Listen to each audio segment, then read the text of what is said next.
Sabemos que a atenção primária à saúde possui diversas funções, como, por exemplo, ser resolutiva, coordenar o cuidado, conhecer o território, estabelecer um vínculo entre o usuário e a equipe de saúde, além de promover uma assistência integral à população adscrita.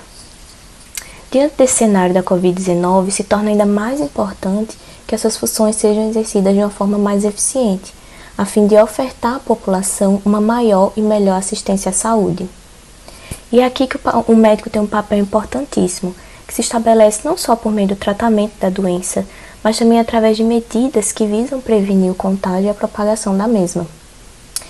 Nesse contexto, novas ideias são bem-vindas, como é o caso da telesaúde, que é uma opção de cuidado que permite ao médico esclarecer dúvidas da população e orientar sobre a melhor forma de prevenção.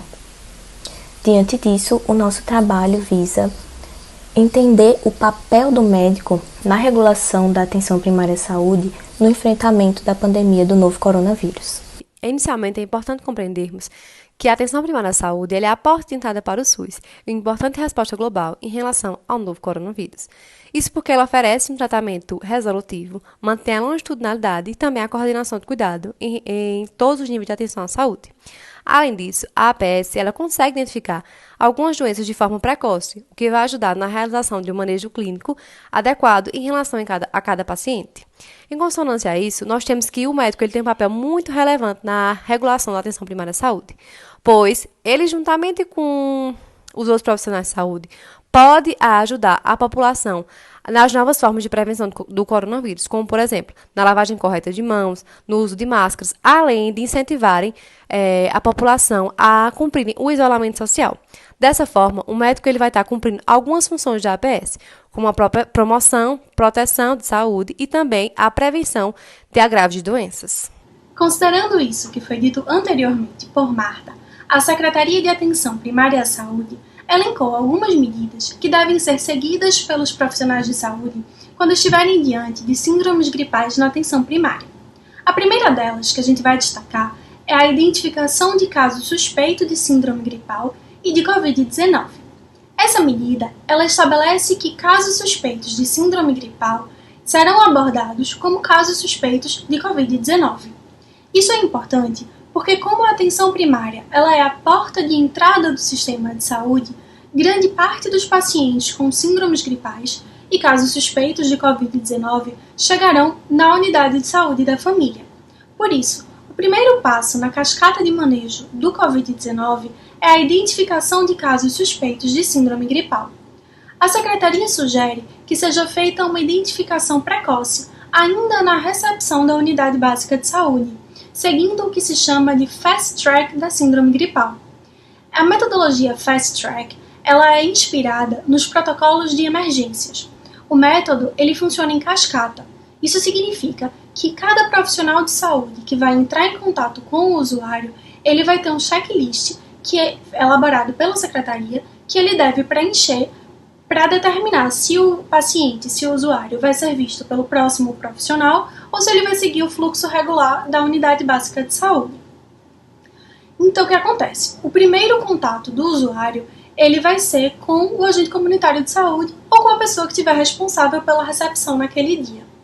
Na recepção, todo paciente que chegar apresentando sintomas de tosse, dificuldade respiratória ou dores na garganta, ele vai ser considerado como suspeito de síndrome gripal e, consequentemente, como suspeito de Covid-19.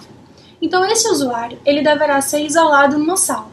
Essa sala ela deve estar com as portas fechadas, janelas abertas e ar-condicionado desligado.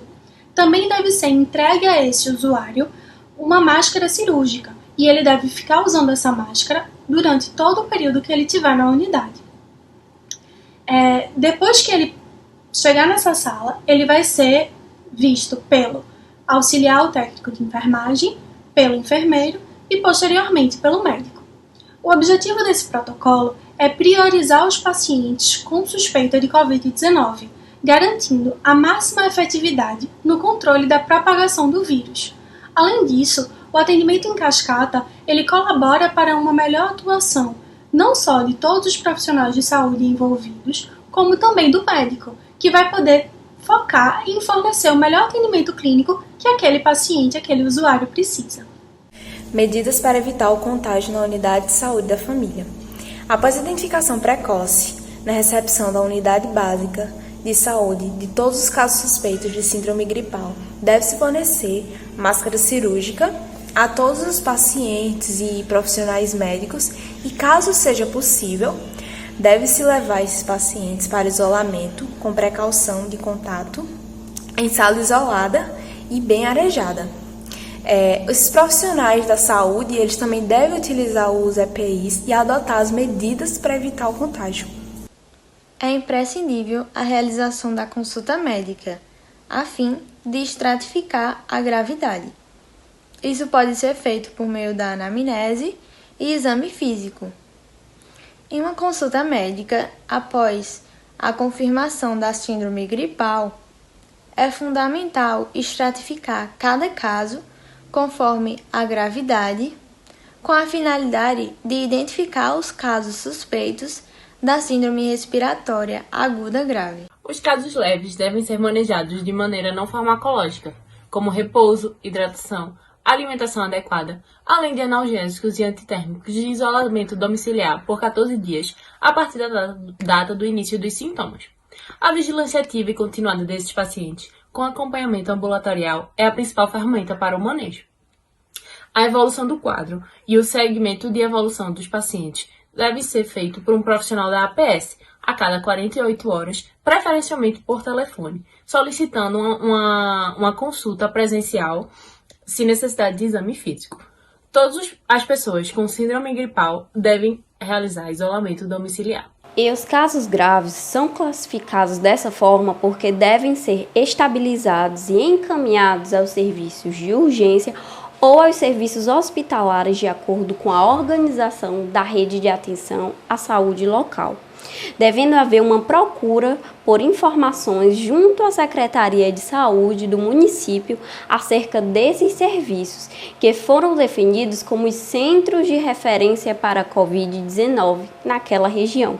E o encaminhamento será de responsabilidade da equipe da atenção primária, onde ocorreu a classificação dos casos, devendo a rede local de saúde articular a necessidade de recepcionamento priorizado desse cidadão, garantindo o transporte sanitário adequado. Sobre a notificação imediata, o protocolo de manuseio a pacientes com suspeita de Covid, ele diz que eu vou precisar notificar sempre que eu estiver diante de uma suspeita de síndrome gripal ou de síndrome respiratória aguda, na fase de transmissão comunitária. E na ocorrência de óbitos, é preciso chamar a atenção também para a questão do prontuário do paciente, que deve estar com todas as informações e de forma bem clara. Isso vai garantir a longitudinalidade e a coordenação do cuidado, além de permitir a rastreabilidade e durante toda a investigação epidemiológica, que vai servir como base para a formulação de estratégias de saúde pública. Eu vou conseguir focar minhas ações e me tornar mais eficiente e mais resolutivo. E aí, quem deve notificar? Quem deve fazer essa notificação são os profissionais de saúde e as unidades de saúde pública e privada em todo o território nacional. E quando eu faço essa notificação? No prazo de até 24 horas, que eu tenho consciência desse caso. E como que eu faço essa notificação? Se eu tiver numa unidade de atenção primária, eu vou usar o site do ESUS para fazer essa notificação. Já se eu tiver num hospital público, privado, ou numa unidade de vigilância sentinela de síndrome gripal, eu vou usar, ou se eu quiser também fazer um registro de um óbito, uma notificação de um óbito, eu vou usar o site do Sinvept Gripe. E aí vale lembrar também que o Brasil sempre teve problema com notificação. Não é particular do Covid, não é novo, sempre teve. Apenas com o Covid ficou bem notório esse problema, que os números não eram fidedignos, por sempre estar sendo subnotificado. E aí o profissional de saúde precisa assumir esse compromisso com essa notificação, porque ela é de extrema importância para toda uma tomada de decisão. E aí é importante, tá, pessoal, que a gente faça essa notificação para ajudar nas ações que vão precisar ser tomadas. Então, como esse monitoramento clínico pode ser realizado? Nós já sabemos que os pacientes com síndrome gripal, acompanhados pela equipe de saúde da família, devem permanecer em isolamento domiciliar por 14 dias a contar da data de início dos sintomas. Esse monitoramento deve ser realizado a cada 48 horas, preferencialmente por telefone, solicitando consulta presencial caso seja necessário o exame físico. Todos os membros da casa devem ser considerados como contactantes e deverão ser acompanhados pela atenção primária também, além de serem estratificados de forma apropriada caso iniciem os sintomas. É importante anotar as informações e queixas principais no prontuário, porque os profissionais, como o médico, por exemplo, podem analisar esse quadro clínico e para que a equipe como um todo possa elencar as necessidades desse paciente e da sua família. Além disso, é importante que haja a busca contínua de novos casos suspeitos da síndrome gripal na comunidade. Para isso, o treinamento de profissionais para o reconhecimento de sinais e sintomas dessa síndrome é de extrema importância na atenção primária à saúde. Por isso, é necessário um forte engajamento do médico com todos os profissionais dessa equipe de saúde da família nesse território em questão. Por fim, medidas de prevenção comunitária e de apoio à vigilância ativa devem ser colocadas em prática pelos profissionais da saúde em relação ao manejo das síndromes gripais na APS, já que a APS possui um papel fundamental na promoção da saúde e na prevenção das doenças, a partir de orientações e de ações voltadas às demandas e às necessidades da população da comunidade. O Ministério da Saúde orienta a população como medidas de prevenção, nesse caso, realizar a higiene adequada e frequente das mãos com água e com sabão ou com álcool em gel, principalmente após o contato direto com pessoas doentes, utilizar lenços descartáveis para higiene nasal, cobrir o nariz e a boca ao espirrar e ao tossir, manter os ambientes bem ventilados, evitar tocar mucosas de olho, de nariz, de boca, não compartilhar materiais pessoais de uso pessoal, como talheres e copos, e evitar o contato com pessoas que apresentem os sinais e os sintomas da doença. Diante dessas medidas expostas, é muito importante compreender que essa unidade de saúde é muitas vezes o local onde o usuário recebe esse primeiro atendimento. Então é lá o local onde o médico vai poder fazer essa classificação, se é um caso suspeito, se é um caso leve, se é um caso mais grave. E isso é muito importante, porque ali essa unidade de saúde ela consegue ser resolutiva, ela não sobrecarrega o hospital, ela consegue ser base e coordenar esse cuidado. É muito importante a gente perceber também que essa unidade de saúde ela tem um cadastramento desse usuário. Então, a partir dali, ela consegue mapear aquele território. Ela conhece a história do paciente, como seu histórico familiar também.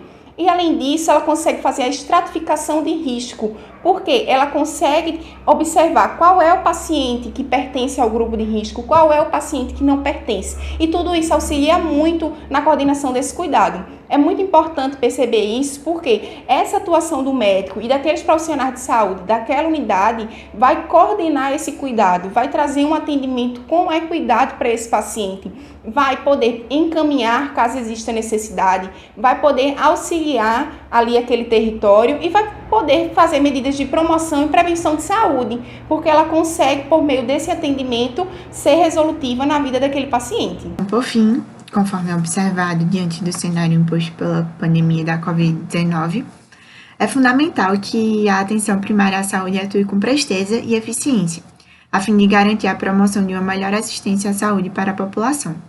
Nesse contexto, o médico possui papel essencial, não apenas na condição clínica de pacientes com suspeita da virose, como também exercendo o papel de condutor líder na unidade de saúde. Assim, é papel do médico a regulação da atenção primária durante a pandemia do novo coronavírus, atuando para que seja assegurado aos usuários o tratamento resolutivo, a manutenção da longitudinalidade e a coordenação do cuidado. Medidas de prevenção e combate ao vírus são pontos-chave na promoção à saúde e devem ser conduzidos pelo médico. Além disso, as orientações da equipe multidisciplinar quanto ao uso de EPIs e protocolos de atendimento também são cruciais, entre outras medidas já apresentadas. Então, conclui-se que o médico é o elo responsável por manter unida e coesa a equipe que compõe a unidade de saúde da família e possui papel essencial no combate à Covid-19. O meu grupo agradece a atenção. Tenham todos uma boa semana de provas.